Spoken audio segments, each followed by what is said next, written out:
د پولیو چارواکي وايي د خیبر پښتونخوا 400 ضلع کې د تیرو 15 کالو راهیسې د پولیو ناروغي نه ده ریپورټ شوې، خو د 400 سره نږدې د پېښور ښار په ماحولیاتي نمونو کې 11 ځله د پولیو وایرس تصدیق شوی دی.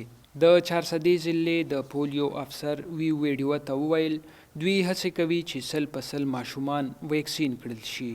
په دې کې بیا موږ چې کوم پولیو قطرې ورکوو زموږ کمپاین دی نو دا زموږ د 2 تاریخ نه شروع شوی دی او په دې کې موږ د 15 کالو نه کم چې څومره ماشومان دي هغې ته موږ ویکسین ورکوو او زموږ ټارګټ چې کم دی د 15 کالو نه کم ماشومان د ضلع 400 هغه 3,14,626 ماشومان دي.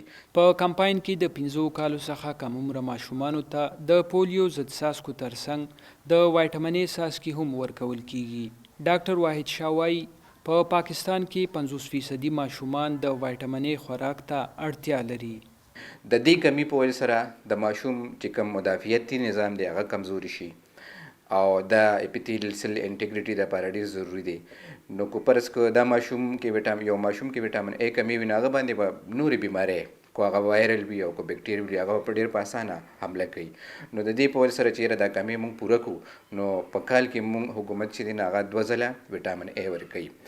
د خیبر پښتونخوا د نورو سیمو په شان په 400 ضلع کې هم د پولیو ضد څاڅکو نه انکاري خلک شتون لري، خو د پولیو چارواکي وايي د دیني عالمانو او ځایي مشرانو په مرسته یې قانع کوي چې خپلو ماشومانو ته ویکسین ورکړي.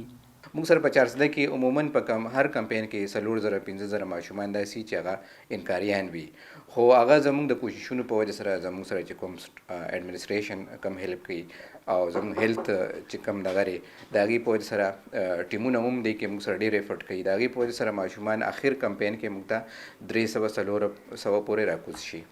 د صحت نړیوالې ادارې تر مخه افغانستان او پاکستان د نړۍ یوازیني هیوادونه دي چې د پولیو وایرس پکې موجود دی او ماشومان اغیزمن کوي.